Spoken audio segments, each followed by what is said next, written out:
kali Yesus berdiri di pantai Danau Genesaret, sedang orang banyak mengerumuni Dia hendak mendengarkan firman Allah. 2. Ia melihat 2 perahu di tepi pantai. Nelayan-nelayannya telah turun dan sedang membasuh jalannya. 3. Ia naik ke dalam salah satu perahu itu, yaitu perahu Simon, dan menyuruh dia supaya menolakkan perahunya sedikit jauh dari pantai. Lalu ia duduk dan mengajar orang banyak dari atas perahu. 4. Setelah selesai berbicara, ia berkata kepada Simon, "Bertolaklah ke tempat yang dalam dan tebarkanlah jalamu untuk menangkap ikan." 5. Simon menjawab, "Guru, telah sepanjang malam kami bekerja keras dan kami tidak menangkap apa-apa. Tetapi karena Engkau menyuruhnya, aku akan menebarkan jala juga." 6. Dan setelah mereka melakukannya, mereka menangkap sejumlah besar ikan, sehingga jala mereka mulai koyak. 7. Lalu mereka memberi isyarat kepada teman-temannya di perahu yang lain supaya mereka datang membantunya. Dan mereka itu datang, lalu mereka bersama-sama mengisi kedua perahu itu dengan ikan hingga hampir tenggelam. 8. Ketika Simon Petrus melihat hal itu, ia pun tersungkur di depan Yesus dan berkata, "Tuhan, pergilah daripadaku, karena aku ini seorang berdosa." 9. Sebab ia dan semua orang yang bersama-sama dengan dia takjub oleh karena banyaknya ikan yang mereka tangkap. 10.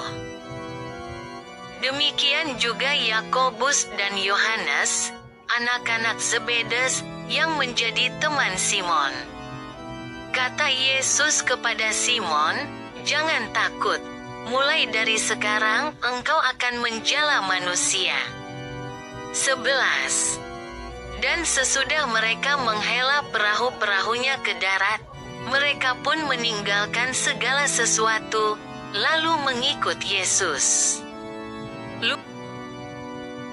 Perjumpaan dengan Yesus mengundang kita untuk menghidupi 2 sikap mendasar yang memampukan kita menjadi murid-muridnya, yaitu mendengarkan sabda dan menghidupi sabda. Pertama, mendengar sabda.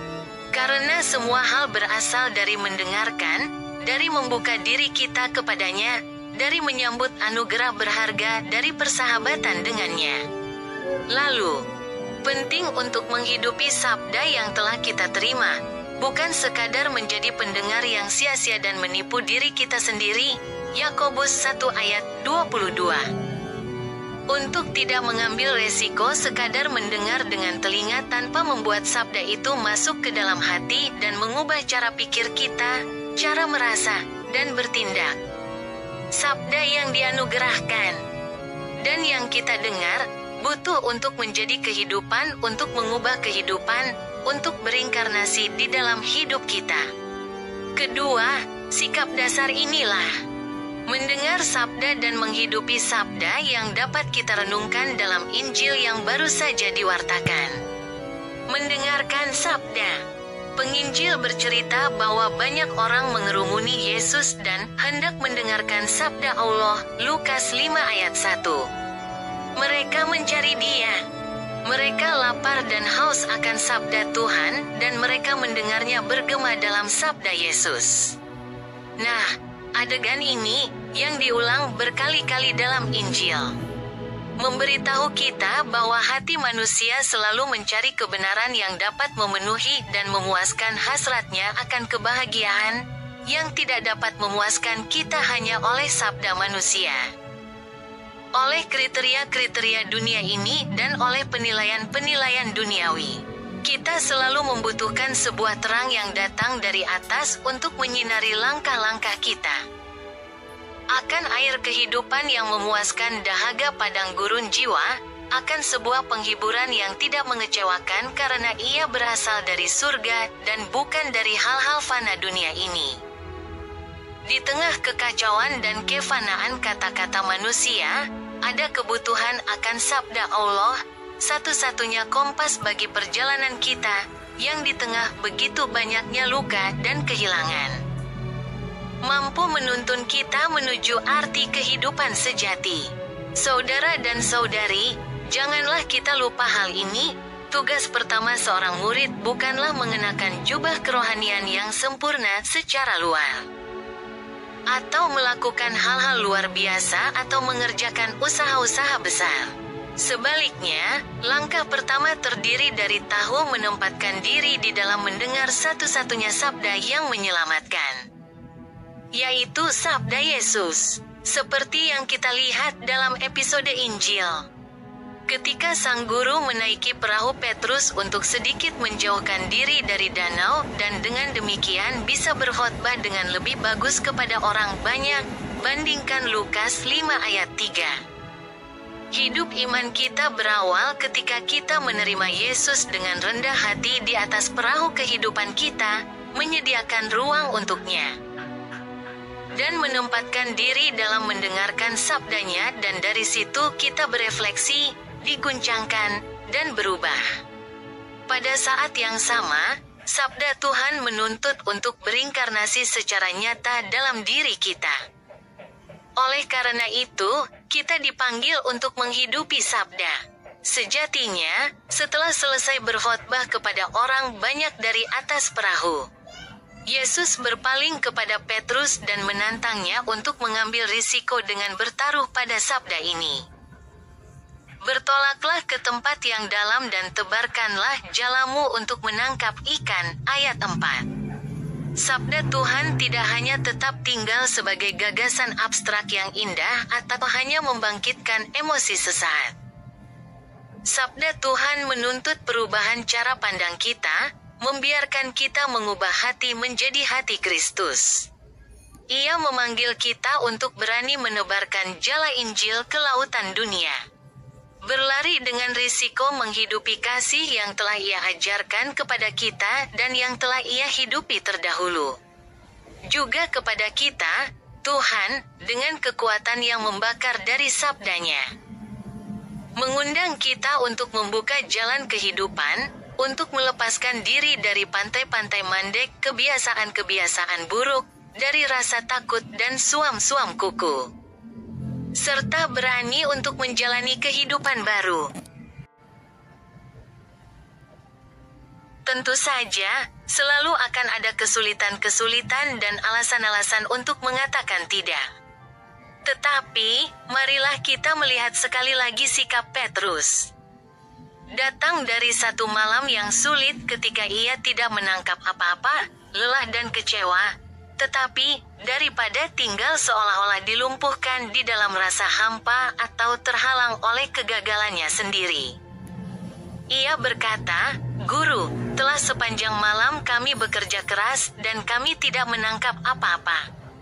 Tetapi atas perintahmu aku akan menebarkan jala juga." Ayat 5. Atas perintahmu aku akan menebarkan jala juga. Kemudian, sesuatu yang mengejutkan terjadi, yakni mukjizat penuhnya perahu dengan ikan sampai hampir tenggelam, bandingkan ayat 7. Saudara dan saudari, dalam menghadapi berbagai tugas hidup sehari-hari, menghadapi panggilan yang kita semua rasakan untuk membangun masyarakat yang lebih adil, untuk melangkah maju di jalan perdamaian dan dialog yang telah lama dipetakan di Indonesia, kita kadang-kadang merasa tidak mampu, merasakan beratnya komitmen yang begitu besar yang tidak selalu membuahkan hasil yang diharapkan, atau kesalahan-kesalahan kita yang tampaknya menghambat perjalanan hidup kita. Namun, dengan kerendahan hati dan iman yang sama seperti Petrus, kita juga diminta untuk tidak tetap menjadi tawanan kegagalan kita, dan alih-alih tetap menatap jala kita yang kosong, untuk memandang Yesus dan percaya kepadanya. Kita selalu dapat mengambil risiko untuk bertolak ke tempat yang dalam dan menebarkan jala lagi, bahkan ketika kita telah melewati malam kegagalan. Masa kekecewaan di mana kita tidak menangkap apapun. Santa Teresa dari Kalkuta, yang peringatannya kita rayakan hari ini. Yang tanpa lelah peduli pada orang-orang termiskin dan memajukan perdamaian dan dialog, pernah berkata, ketika kita tidak memiliki apapun untuk diberikan, hendaklah kita memberikan ketiadaan itu. Dan ingatlah, bahkan ketika kamu tidak menuai apa-apa, jangan pernah lelah menabur.